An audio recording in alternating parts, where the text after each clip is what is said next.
Good evening to you all. Today we're talking in the fourth episode about Surah Yunus, and it's titled, The Quran as a Clarification of the Torah. Say, is there any among your partners who can originate creation and then repeat it? Say, Allah originates creation and then repeats it. So how are you deluded? The meaning here is that Allah is telling the Prophet Muhammad to say to the polytheists, are your idols capable of bringing a person back after death? Say to them, O Muhammad, only Allah is capable of that, so how do you turn away from the truth? Source: Lubab al-Tawil fi Marani al-Tanzil by Al-Kazin. Actually, I have one question here. What is the wisdom behind repeating he originates creation and then repeats it twice in the verse? Say, is there any among your partners who can guide to the truth? Say, Allah guides to the truth. Is then he who guides to the truth more worthy to be followed, or he who cannot find guidance unless he himself is guided? What is wrong with you? How do you judge? The meaning here: say to the polytheists, O Muhammad, do the idols guide to the truth?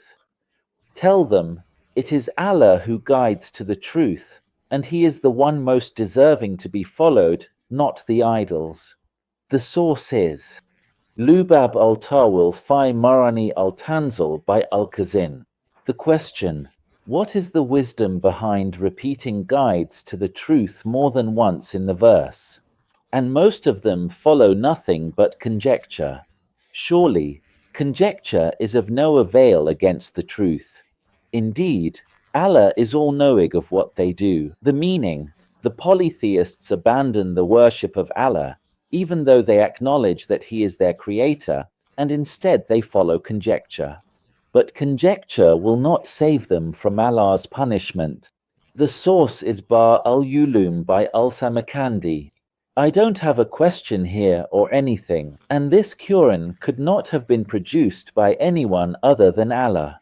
Rather, it is a confirmation of what came before it and a detailed explanation of the scripture, there is no doubt about it, from the Lord of the worlds. The meaning here is that the verse is responding to the disbelievers' request to the Prophet when they said to him, bring us a Quran other than this or change it, if you remember, because the Quran criticized them in some verses, so they said to him, you came just to insult us. Bring us a different Quran than this one. So this verse 37, is responding to their request. And they were actually claiming that the Prophet had fabricated this Quran himself, meaning it's not from God or anything like that. So the verse here confirms that the Quran is a confirmation and a detailed explanation of what was already with the Prophet from the Torah, the Gospel, and the Psalms. The source here is Majma al-Bayan by al-Tabrasi. What does it say? And this Quran could not have been fabricated by anyone other than God. We believe, we affirm, and we wholeheartedly accept that. But this Quran is a confirmation of what came before it. In the hands of the Prophet. The pronoun here refers back to the Prophet Muhammad. Pay attention. All right, good. The Quran mentioned above, are you following?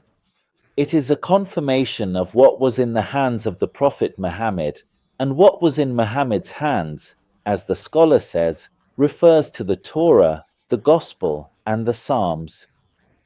Not just that. It's not just a confirmation, either. Confirmation. Keep in mind, it means affirmation, validation, and assurance. Like when someone tells you something and you say, that's exactly right. That means you haven't added anything, you're just affirming what was said. That's how the Quran is. So, the Quran is a confirmation of what was in the hands of the Prophet. Not just that. The Quran also provides details about what was in the hands of the Prophet. This means, pay attention, that the book mentioned in the verse here refers to the Torah. Alright, that's very good. So, the Quran is, first, a confirmation and, second, an explanation or clarification for whom? For the Torah. So, very simply, according to what the commentator or jurist said, the Quran is a confirmation, meaning an affirmation, a confirmation and reinforcement, that's one part. Not just that. It's also a clarification and explanation of the book. The book is the Torah. So here, we come to the conclusion that the Quran is simply an explanation, clarification, and confirmation of the Torah. This is stated explicitly and acknowledged by the Quran itself, which continues here and says, there is no doubt in it. So, to whom does this pronoun refer? Does it refer to the book, which is the Torah, the thing closest to it, or to the Quran, or do they say, he fabricated it? Say, then bring a surah like it, and call upon whomever you can besides Allah, if you are truthful. The meaning here is, if they say that Muhammad fabricated the Quran, tell them, then bring a surah like it in eloquence. I'm not the one who wrote it, I am Muhammad. Yes, you are like me, and I am like you, and I come from the same environment and speak the same language. All right, bring me a Quran like it. And not just that. And challenge them, O Muhammad, and tell them to seek help from whomever they wish to assist them. So if you are unable to produce something like it, then know that it is not the word of a human, but a revelation from Allah, as a challenge and to show your incapacity. The source is Majma al-Bayan fi Tafsir al-Quran by al-Tabrisi. The question here says, then bring a surah like it, which is the part in red. So, are humans on the same level as God, on equal footing, for him to challenge them to produce something like the Quran? The second question, who will judge between God and humans if they do manage to produce something like it? The note or remark here is that nothing in the universe is exactly like anything else. I mean, I'm ready to challenge you to bring your own poetry. Pre-Islamic poetry is impossible to replicate, even though it's ultimately human speech. Why? Because nothing in the entire universe is exactly like anything else. So honestly, the challenge doesn't make sense at all. There are 7 billion people, and not a single fingerprint is like another. In fact, they denied what they had no knowledge of, and its interpretation has not yet come to them. Those before them also denied, so look at how the fate of the wrongdoers turned out. The meaning is that the polytheists denied the Quran, so the Quran threatened them with punishment because of this denial. Just like the nations that came before them, or exactly like those who preceded them, and because they don't know the consequences of their disbelief. God is telling the Prophet Muhammad, look, O Muhammad, at how we destroyed some of them with a tremor, others by swallowing them up, and a third group by drowning. The source is Jami al-Bayan fi Tafsir al-Quran by al-Tabari. I don't have a question here or anything, and among them are those who believe in it, and among them are those who do not believe in it. And your Lord knows best the corrupters. The meaning is, among these deniers, there are some who believe in the Quran and inwardly acknowledge its truth, but they are stubborn. And among them are those who doubt the Quran and do not believe in it, neither outwardly nor inwardly. And these people, God will recompense them according to their levels of denial. The source here is Gharib al-Quran wa Rarib al-Firkin by al-Kumi al-Nisaburi. Here is a very small question. What is the wisdom behind repeating the word it twice in the verse? And if they deny you, say, "For me is my work, and for you is your work. You are innocent of what I do, and I am innocent of what you do." The meaning here is, if they deny you, O Muhammad, then say to them, "For me is the reward of delivering the message and obeying my Lord, and for you is your recompense for your deeds. I bear no blame for not being able to turn you away from polytheism."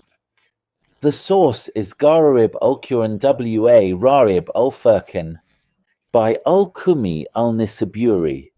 I don't have a question here. And among them are those who listen to you. But can you make the deaf hear, even if they do not understand?